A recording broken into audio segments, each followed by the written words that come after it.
दर्शकवृन्द नमस्कार। PNPखबर.com को आजको श्रृङ्खलामा हामीसँग बहुचर्चित युवा नेता पुण्य गौतमजी हाम्रो साथमा हुनुहुन्छ। पुण्य सर, यहाँलाई हार्दिक स्वागत छ।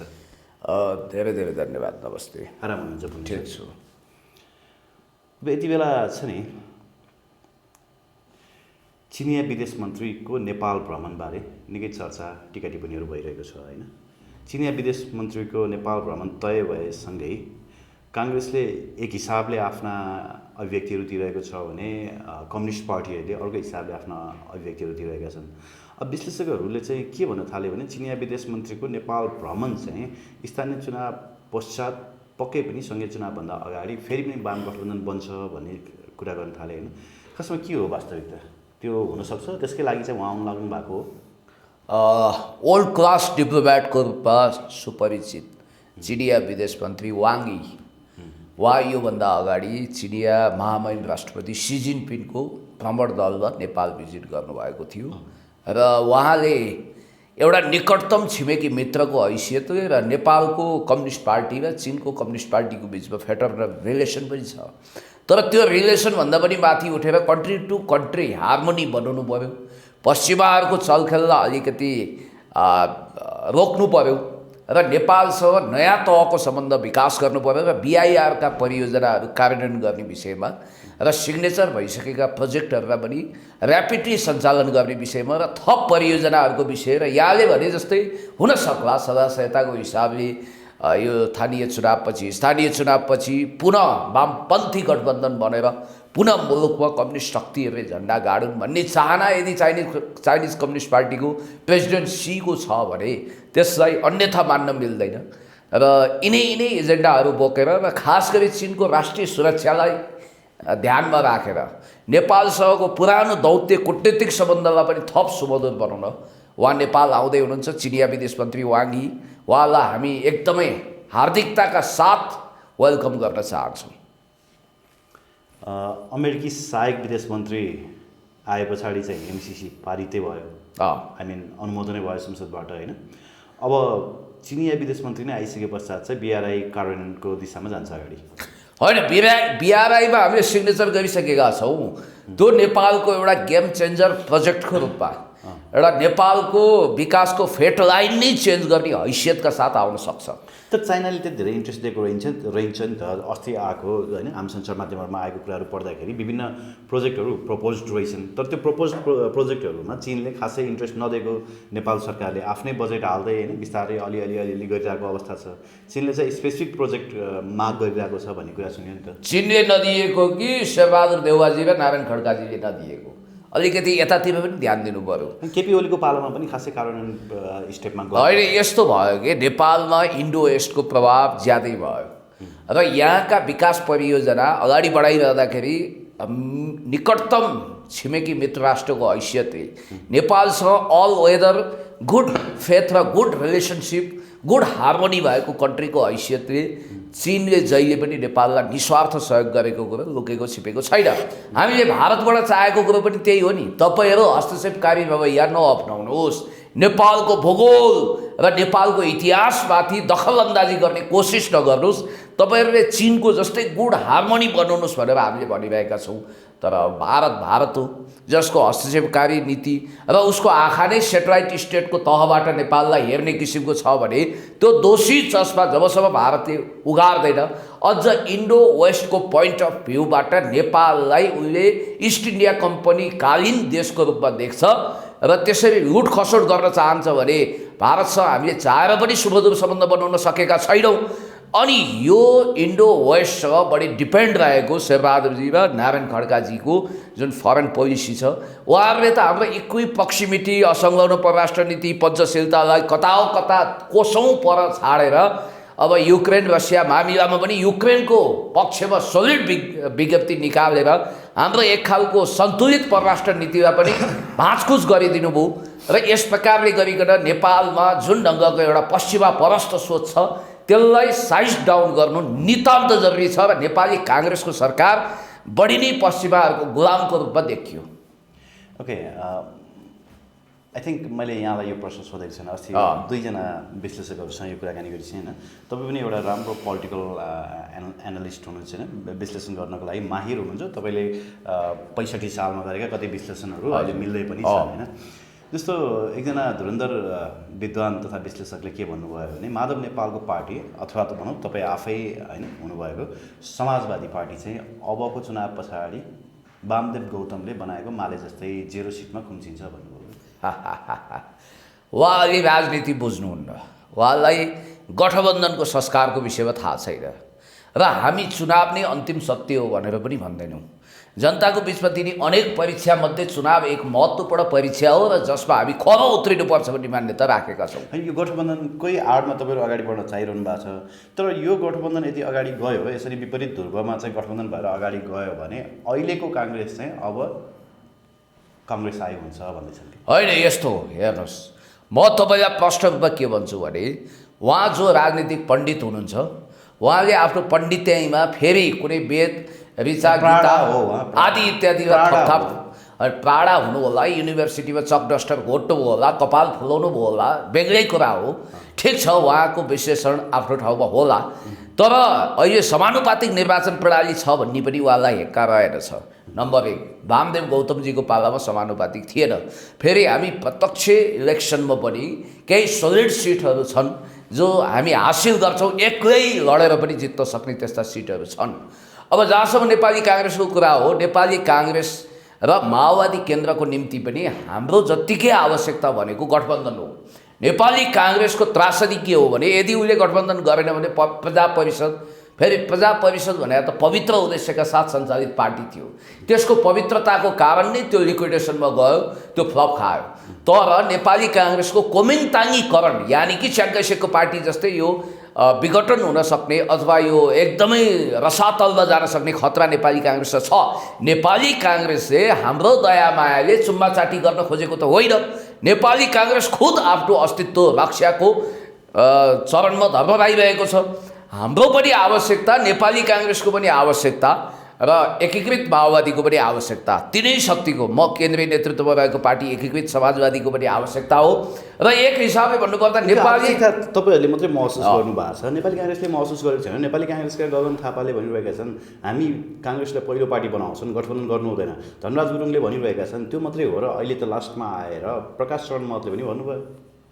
नेपाली काङ्ग्रेसभित्र तपाईँले नाम लिएका यी आदि नाम गरिएका पात्रहरू भनेका उनीहरू प्रचारक हुन्, उनीहरू पार्टीको पक्षमा माहौल खडा गर्न सक्ने युवा व्यक्तित्वहरू हुन्। तर कार्यकारिणीको हिसाबले शेरबहादुर देउवाजी लगभग हिजोको गिरिजाप्रसाद कोइराला जतिकै पावरफुल छन् र उहाँले भनिसक्नु भएको छ कि हामी कोलिसन कल्चरलाई अगाडि बढाउँछौँ, हामी गठबन्धन गर्छौँ। किनभने उहाँहरूले जतिसुकै गफ लगाए पनि उहाँहरूलाई एमालेको त्रासदीले रातमा झस्याङ झस्याङ बेउजाइरहेको छ, तपाईँलाई थाहा छ। अस्ति प्रचण्डले भने कम्युनिस्टहरूले काङ्ग्रेसमा भोट हाल्दो रहेछन्, काङ्ग्रेसले कम्युनिस्टहरूमा भोट हाल्दो रहेछन्, कम्युनिस्टलाई भोट हाल्दो रहेछन् भने त्यसो भए उहाँको छोरीले भरतपुर महानगरपालिकामा कसरी जित्नु हो त? किनभने त्यहाँ त यथार्थलाई तपाईँ स्वीकार्नुहोस्, फर्स्ट र सेकेन्ड पोजिसनमा एमाले र नेपाली काङ्ग्रेस थिए, थर्ड पोजिसनमा माओवादीको थियो। तर नेपाली काङ्ग्रेसले भोट हालेकै उहाँले जित्नु भएको यथार्थ थाहा छ। डाक्टर बाबुराम भट्टराईले कसले जितायो त?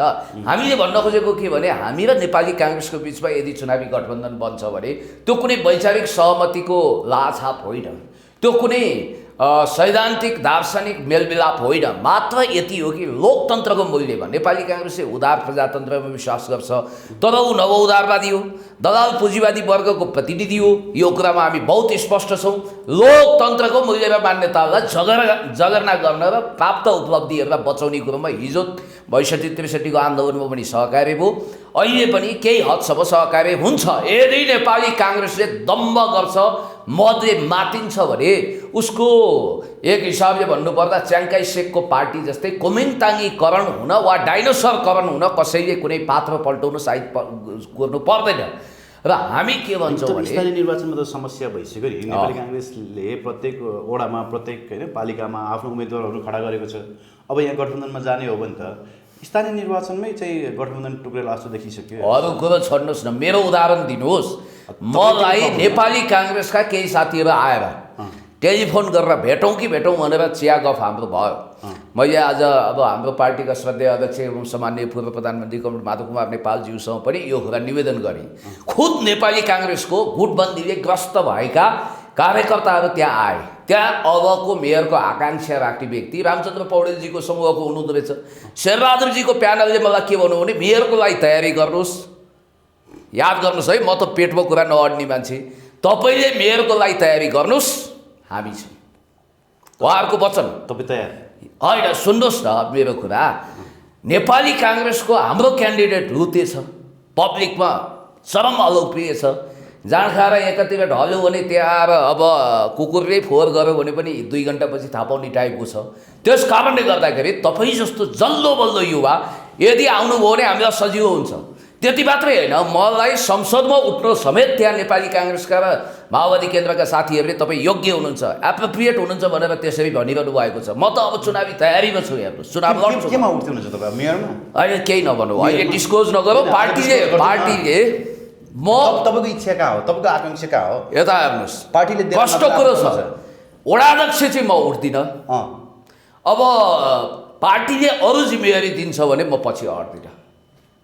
त्यसो भए मेयरमा भिड्नको लागि पुण्य गौतम तयार? अब यो सबै कुरो नभनौँ, अहिले विचाराधीन छ। अब मैले मेयरमा चाहना गरौँ वा नगरौँ, पार्टीले आवश्यकता बोध गरिदिन सक्छ।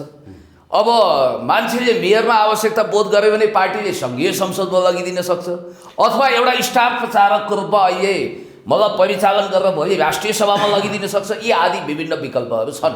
तर नेपाली काङ्ग्रेसले स्थानीय चुनावमा गठबन्धन नगर्ने, केन्द्रबाट निर्णय नगर्ने, होइन, प्रदेशलाई, जिल्लालाई, नगर कमिटीहरूलाई चाहिँ डिसिजन गर्न दिने भनेको छ नि त, गठबन्धन गर्ने या नगर्ने। यो त सब भन्ने कुरा नहो। नेकपा एमाले एउटा डिसिजन गरौँ।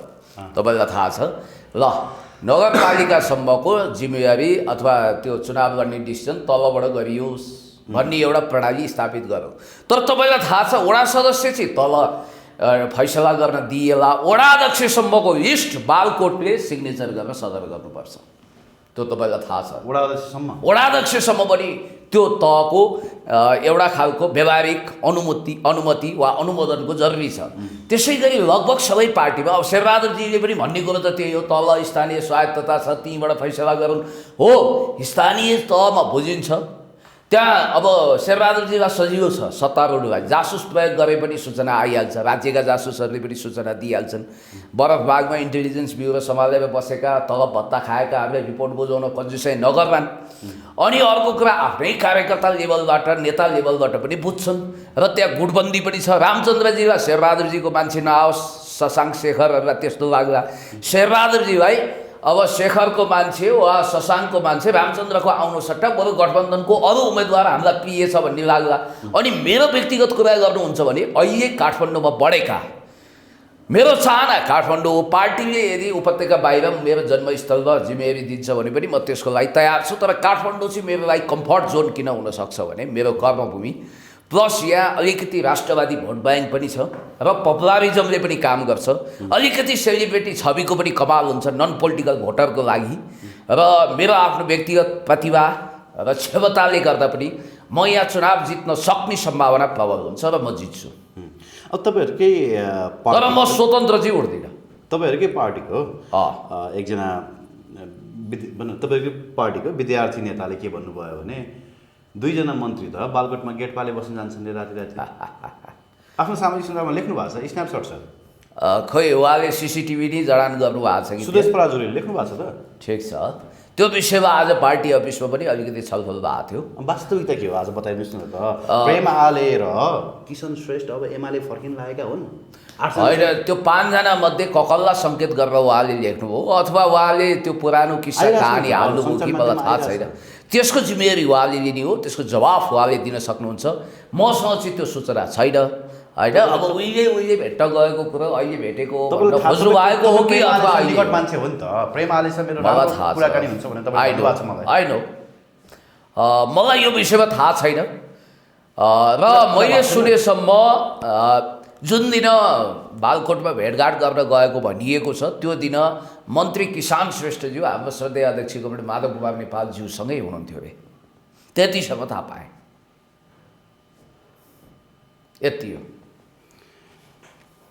अस्तिको पालि हामीले प्रकाश सपुतको पीर भन्ने गीतको बारेमा कुराकानी गरेका थियौँ होइन, जसले चाहिँ होल माओवादी केन्द्रलाई पिरोलिरहेको छ। हजुर। अब अर्को प्रहार त समाजवादीमाथि हुँदैछ अरे नि त चैत्र 20 गते के प्रहार? सर्वोच्चबाट 14 जनाको जागिर छेट हुनेवाला छ भन्छ। मलाई लाग्दैन सर्वोच्चले त्यसरी हतारमा निर्णय गर्ला। मलाई लाग्दैन सर्वोच्चले त्यस्तो अराजनीतिक फैसला दिएला। अनि मलाई यो पनि भरोसा छैन नेपालमा न्यायिक प्रक्रिया र संसदीय प्रक्रियालाई डिरेल गरेर कुनै त्यस्तो खालको विलक्षण फैसला होला। अब त्यो हाइपोथेटिकल कुरा हो, मलाई थाहा छैन कुन कानुनजीले दाबी गर्नु। अब प्रकाश सपुतको पिरलो माओवादी क्याम्पमा आफ्नो ढङ्गले छँदैछ। मैले प्रकाश सपुतको गीतमा ऐतिहासिकता छ, लजिक छ भन्दै हल्का ट्रिम गर्नुपर्छ भनेको थिएँ। अब यहाँनिर चैत्र 20 वाला जुन तपाईँले एउटा खालको सनसनीखेज समाचार ल्याउनु, हामी पनि हेर्छौँ सर्वोच्च के गर्दैछ, कसो गर्दैछ। सर्वोच्च अदालत भनेको कुनै अमेरिकामा बसेको त्यो एउटा ट्रिब्युनल कोर्ट त होइन, नेपालकै जस्टिस गर्ने कोर्ट हो। त्यसकारण प्रचलित ऐन नियम कानुन अनुसार सभामुखजीको स्टेट फरवर्ड पोलिसी अन्तर्गत सभामुख सदनको पार्लियामेन्टको मुखिया हो। त्यसकारण सभामुखलाई नै इग्नोर गरेर कस्तो फैसला सुनाउला? तपाईँले भनेको सुन्दा मलाई ताजुब लाग्यो, आश्चर्य लाग्यो। होइन, अब यो चुनावको मुखमा त काङ्ग्रेसलाई 1 नम्बर पार्टी बनाउने हिसाबले प्रहारहरू त हुँदैछ नि त। अब एमालेलाई प्रहार होला होइन, केही फरक पर्दैन, त्यस्तो नहोला। मेरो विचारमा त्यस्तो अतिवादी निर्णयहरू जसकेलाबाट नआउला। अब केही कथम त्यस खालको अराजनैतिक निर्णय आयो भने त्यसको राजनैतिक हिसाबले प्रोटेस्ट गर्ने कुरोमा हामी कन्सियस छौँ, हामी पछाडि हट्दैनौँ। त प्रकाश सपुत त अमेरिकी दूतावाससँग त्यति धेरै नजिक रहेछन्, तपाईँले नि देख्नुभयो फोटोहरू। अब त्यो भनौँ न, अब चियाको लागि पनि अब मजाले गएर गफवाफ गर्न सक्ने वातावरण चाहिँ उहाँको रहेछ भनेपछि कतै न कतै एमसिसीको उपहारहरू तपाईँले पाउँदै हुनुहुन्छ कि भन्ने लाग्यो कि? होइन, यस्तो हो, मिलेनियम च्यालेन्ज कर्पोरेसन यानि कि एमसिसी ठिक छ भनेर उहाँले कतै प्रचार गरेको कुरो पनि मैले सुने। हामी त मिलेनियम च्यालेन्ज कर्पोरेसन राष्ट्रिय हितमा छैन भनेर स्पष्ट मान्यता राख्ने मान्छे। यद्यपि पार्टीले त्यसलाई व्याख्यात्मक घोषणासहित एक ढङ्गले अगाडि बढायो, तर पनि हामीले भित्र एक खालको मत राखेकै छौँ। र तपाईँलाई एउटा इन्ट्रेस्टिङ कुरो गरौँ, उहाँले एउटा रक्सीको एडमा पनि आफूलाई प्रस्तुत गर्नुभयो। र प्रकाश सपुतजीको हकमा मैले भन्न खोजेको कुरा के भने, नेपाली चेलीहरू, त्यो जनयुद्धमा लडेका चेलीहरू छापमार मात्रै होइन, नेपाली चेली र एउटा मृत्यु वा मुक्तिको शपथ खाएको कुनै पनि देशभक्त युवा त्यसरी कोठी कोठी चार्ने वा कपडा उतार्ने तहमा पुग्छन् भन्ने मेसेज दिनु हुँदैन। किनभने त्यसको पार्ट 2 ल्याउँछु भन्नुभएको छ। उहाँलाई त दुवै हातमा लड्डु, किनभने पब्लिक सेन्टिमेन्ट पनि बटुल्नु हो। अब स्टेज प्रोग्राममा भ्याइ नभ्याइ भ्युज पनि टन्नै गयो, सबै कुरो उहाँलाई मालामाल लटालट। त्यस कारणले गर्दाखेरि हामी फेरि गहिराइमा पुगेर कुनै चिजको अन्वेषण गर्ने बुझ्ने गर्दैनौँ। भावुकतामा हतार हतार फैसला गर्छौँ र फुर्सदमा मरी पछुताउँछौँ। यस्तो खालको नेचर हाम्रो छ। त्यस कारणले गर्दाखेरि म फेरि पनि तपाईँलाई के भन्न चाहन्छु भने, यो एक हप्ते सनसनी, अर्को हप्ता पुगिसकेपछि अर्को नयाँ विषयले ओझेल पारिदिइहाल्छ। यसको विषयमा धेरै चर्चा परिचर्चा जरुरी छैन। यसले चुनावलाई असर गर्दैन? थाहा छैन। अब चुनावमा यो प्रचार सामग्री बनाउँछन् बनाउँदैनन्, केही असर पर्छ कि भनेर माओवादीका साथीहरू पिर लिनु भएको छ। पिरले त्यता पिर चिन्ता बढायो, कमरेड प्रचण्डले डिप्लोमेटिकली होइन साधारण कुरा हो भनेर त्यसलाई इग्नोर गरे जस्तो, अथवा प्रकाश सपुतजीलाई एउटा ग्रेसफुल एक्जिटको मौका दिनुभएको र खुद प्रकाश सपुतले पनि माओवादी वृत्तबाट यो विषयमा सनसनी भयो भनेर सेफ ल्यान्डिङ गर्दै मैले केही कमजोरी भुल गरेको छु भने क्षमा गर्नु होला भन्दै उहाँले पनि एक खालको डिप्लोमेटिक विज्ञप्ति स्टाटस मार्फत जारी गर्नुभयो र व्याख्यात्मक घोषणा उहाँले गर्नुभयो। मलाई आश्चर्य लागेको कुरो त के भने, जुन एकजना छापमार भनेर प्रस्तुत गरिएको रियल लाइफको छापमार पात्र कतिसम्मको नौटनी देख्नुभयो त? मैले त्यही दिन भनेको थिएँ नि त, यो चाहिँ स्किन चाहिँ सुनियोजित हुनसक्छ। उहाँलाई मलाई के भने मान्छेले यो त माओवादीको सपोर्टर रहेछ, यो त माओवादीको पत्रकार रहेछ भने होइन, भरे त त्यो कुरा ठ्याक्क आयो होइन। सर्वक्कै उहाँलाई जनयुद्धकै लडाकु कमान्डर बनाएर लगाएर जबकि मसालको कार्यकर्ता हुनुहुन्छ उहाँ, रक्तिम सांस्कृतिक परिवारको सदस्य हुनुहुँदो रहेछ। अहिले त त्यता पनि एसोसिएसन छैन, रक्तिमकै साथीहरूले भन्नु।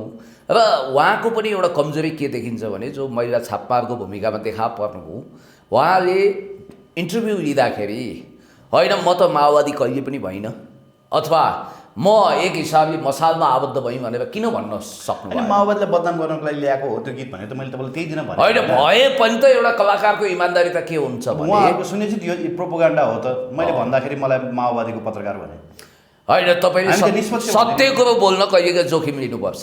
र अर्को कुरो म तपाईँलाई के भन्छु भने जस्तो कि प्रकाश सपुतजीको यो गीत आयो, यसले हङ्गामा अनि मचायो। प्रकाश सपुत होइन अमेरिकी दूतावास नजाइकन यो गीत निकालेको भए चाहिँ म मान्थेँ कि फेरि उहाँले एमसिसीको पक्षमा चाहिँ त्यहाँ कन्सर्ट नदिकन चाहिँ गीत निकालेको भए यो गीत म मान्थेँ कि। तपाईँलाई अर्को इन्ट्रेस्टिङ कुरो थाहा छ, प्रकाश सपुतजीको एउटा फिल्म आउँदैछ, नारायण रायमाझीले निर्देशन गरेको। त्यो फिल्मको डबल प्रमोसन हुनेवाला छ। यहाँ त के भने एउटालाई सङ्कट अर्कोलाई फलिफाप। तपाईँलाई थाहा छ माओवादीलाई सङ्कट पर्यो, प्रकाश सपुत मालाबाल। अनि अर्को इन्ट्रेस्टिङ कुरो के छ भने माओवादीले पनि आवश्यकताभन्दा बढी रियाक्सन देखायो, बढी एक्साइटेड भयो होइन। एउटा कलाकार रियाक्सन त अब यस्तै बतासेहरूले गर्दा भयो नि त, ती चेली त बतासे रहेछन् भन्ने कुरा त थाहा भयो, प्रष्ट भयो। हामी कहाँ त तपाईँको AK-47 बोकेर होइन के अरे काभ्रेको 5 खालमा मारिएकी एकजना चेली, उहाँको आफ्नै दिदी जो AK-47 बोकेर हिँड्नु भएको थियो, उहाँ आज पनि टहरामा बस्नुहुन्छ। जस्ताको टहरामा भाडाको जग्गामा 2टा छोराछोरी हुर्काउँदै हुनुहुन्छ, साग बेचेर खानुहुन्छ, देह व्यापार गर्नुहुन्न के। कहाँ म तपाईँलाई आफ्नै अनुभव सुनाउँछु। एकजना 2-3जना मिडियाकर्मी साथीहरू जो भाइरलको पछाडि कुद्नुहुन्छ, मलाई एक बिहानै फोन गर्नुभयो, सर तपाईँको पुरानो कम्ब्याट छ होइन भन्नुभयो। मसँग थियो होइन, मैले कुनै समय प्रयोग पनि गरेँ होला, त्यसका फोटो पनि होला। कम्ब्याट त पुरानो किन चाहियो होइन, सुन्नु मसँग छ, पुरानो छ, फोटो पनि छ होला मेरो, कुनै भिडियो पनि आयो होला त्यस्ता दुर्लभ। अनि मैले उहाँलाई भने यो नौटङ्गीबाज हुन्छ भनेर, होइन मसँग छैन भने उहाँ आउनुभयो इन्टरभ्यू लिन, झोलामा उहाँले कम्ब्याट ल्याउनु भएको रहेछ, सर यो लगाइदिनु भयो। मैले पनि नो, किनभने यो खालको फन्डा गरिरहनु पर्ने जरुरी छैन। पुण्य गौतम अब कम्ब्याट लगाएर म पुरानो माओवादी हुँ भनेर आफ्नो परिचय दिइरहनु जरुरी छैन। गएर एकल फोन गरे हुन्छ, कमरेड प्रचण्डसँग भेटे हुन्छ, पुरानो डकुमेन्ट हेरे हुन्छ, आर्टिकल हेरे हुन्छ, अखबारी सुन्ला कसी लगाउनु पर्दैन। किनभने माओवादीको जतिखेर 400-500 कार्यकर्ता थिए देशमा, त्यतिखेरको कार्यकर्ता हुँ म। तर अहिले म होइन, म एकीकृत समाजवादीमा छु। त्यस कारणले गर्दाखेरि तपाईँले अहिले देखिरहनु भएको छ नि, ड्रेस लगाएको छ, नाना थरी अभिनय गरेको छ, हुटुटी किन?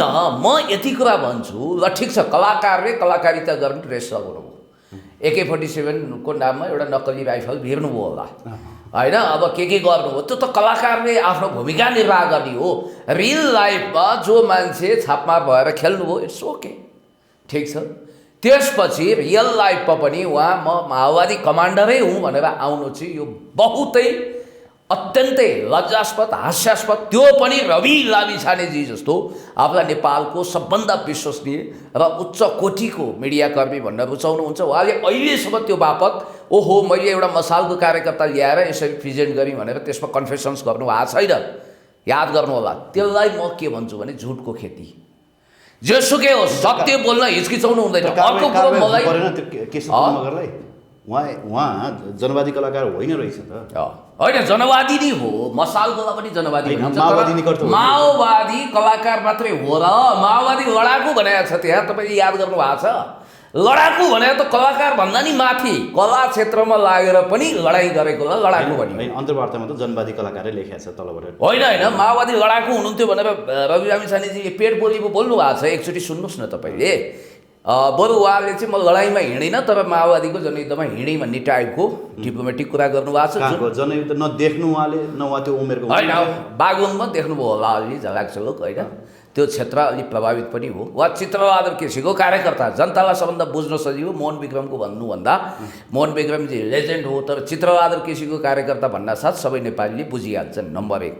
नम्बर 2, मैले तपाईँलाई भन्न खोजेको के भने कुनै कुरालाई तपाईँले आवश्यकभन्दा बढी उछाल्नुभयो, महत्त्व दिनुभयो भने त्यो आफै हिट खान्छ। यसमा माओवादी कार्यकर्ताहरूको अनावश्यक उत्तेजनाले पनि यो गीतलाई मेगा हिट बनाउन ठुलो योगदान दियो। जस्तो कि वक्तव्यबाजी ब्याक टु ब्याक भए यसमा गरिदिनु पर्थ्यो के भने एउटा कलाकारको हुटुटी हो, उहाँले गीत लिनु हो, ठिक छ, उहाँको आफ्नो अभिव्यक्ति स्वतन्त्रता हो, प्रचार गर्नु हो, ठिकै छ। अब त्यतिखेरसम्म माओवादीले रियाक्सन नगर्दासम्म 1.5-2 लाख भ्युज पुगेको थियो। मलाई लाग्छ बढीमा 5-7 लाख भ्युज पुग्थ्यो, केही प्रतिक्रियाहरू आउँथ्यो, यसले पूर्ण विराम लिन्थ्यो। तर अहिले थामिने त नामै लिएको थिएन, आज चाहिँ अलिकति थामियो क्यारे। अब चाहिँ केपी ओलीले समेत हिजो बोले, अब उहाँले समेत बोलिदिएर फेरि ट्रिपल प्रमोसन भयो। मायाले पहिलो प्रमोसन, फर्स्ट प्रमोसन प्रकाश सपुतको टिमले गर, मिडियाले गर, डबल प्रमोसन माओवादीले गरिदिए, ट्रिपल प्रमोसन मालकोटबाट भयो भन्ने बित्तिकै अब फेरि अर्को प्रमोसन कसले गरिदिने हो ठेगान छैन। अनि अर्को कुरो म तपाईँलाई भन्छु कि हामी कहाँ क्राइसिस अफ क्रेडिबिलिटी। जस्तो तपाईँ आजै हेर्नुहोस्, युक्रेन मामिलामा रुसी विदेश मन्त्री सेर्जेई लाभ्रोभले अहिले टर्कीको आफ्नो काउन्टर पार्ट त्यहाँको विदेश मन्त्रीसँग नेगोसिएसन गर्नु, त्यसमा एउटा एजेन्डा आयो। मिडल इस्टको पावर कन्ट्रीको रूपमा टर्कीले आफूलाई रिभाइभ गरेको छ। इरान जस्तै ऊ पनि एउटा शक्ति केन्द्र हो, तर ऊ चाहिँ कस्तो भने कम्प्लिट वेस्टर्न पनि होइन, पुरा मुस्लिम फन्डामेन्टलिस्ट पनि होइन, ऊ एउटा पावर कन्ट्री। टर्की भनेको युरोप र एसियामा कुन देशमा कसको नक्सामा पर्ने भनेर लामो समय विवादमा जोडिएको अटोमन साम्राज्यको एउटा मालिक हो। र आज मैले के देखेँ भने जिम्मेवारी बोध र एउटा उचाइ भनेको त्यस्तो हुन्छ कि रसियन विदेश मन्त्री सेर्जेई लाभ्रोभले के भन्नुभयो भने टर्कीले पिस प्रोसेसमा दिने योगदानको विषयमा यदि सिरियसली सोचेको छ भने त्यो हाम्रो लागि स्वागत योग्य कुरा हो भन्नु।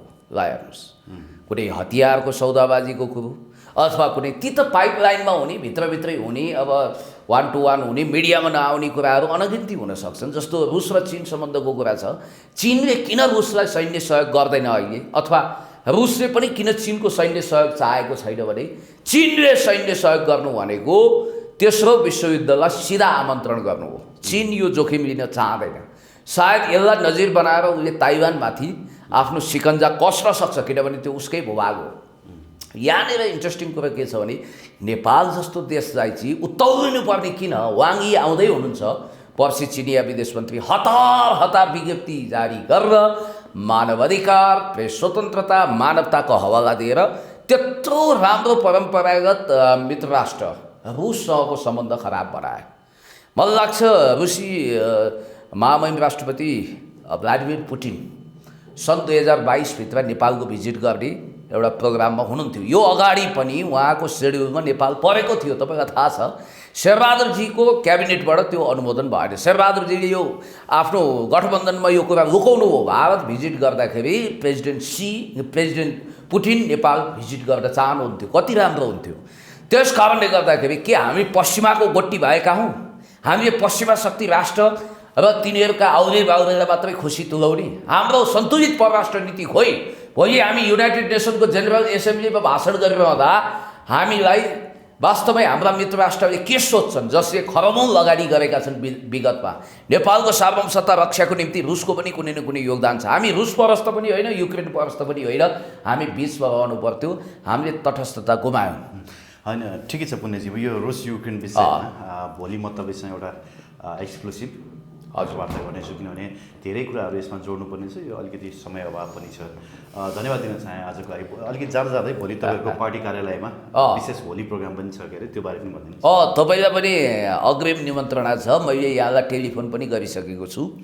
हाम्रो पार्टीका श्रद्धेय अध्यक्ष कमरेड माधव कुमार नेपालज्यूको प्रमुख आतिथ्यतामा भोलि होलीको गेट टुगेदर यसो हामी सोसियल मिडिया कर्मी साथीहरू, त्यसमा हामीले कर्पोरेट मिडियालाई अहिले ठ्याक्कै निमन्त्रणा नगरेको अवस्था हो। जति पनि सोसियल मिडिया कर्मी साथीहरू उपत्यकामा एभाइलेबल, र त्यो समय फेरि काठमाडौँमा युट्युबरहरू 11-9 बजीकन भ्युजिनुहुन्न, तर हाम्रो कार्यक्रम 11:30 बजी छ भन्नाले अब पोलिटिकल बिटका सेलेक्टिभ जति आउनुहुन्छ तपाईँहरू आइदिनु होला, चियापान गरौँ, भेटौँ, त्यही केही जिज्ञासा राखौँ, एउटा पोलिटिकल घच्चीको इन्टरभ्यू पनि भ्याउँला। हस्, धन्यवाद। हस्, थ्याङ्क यू सो मच।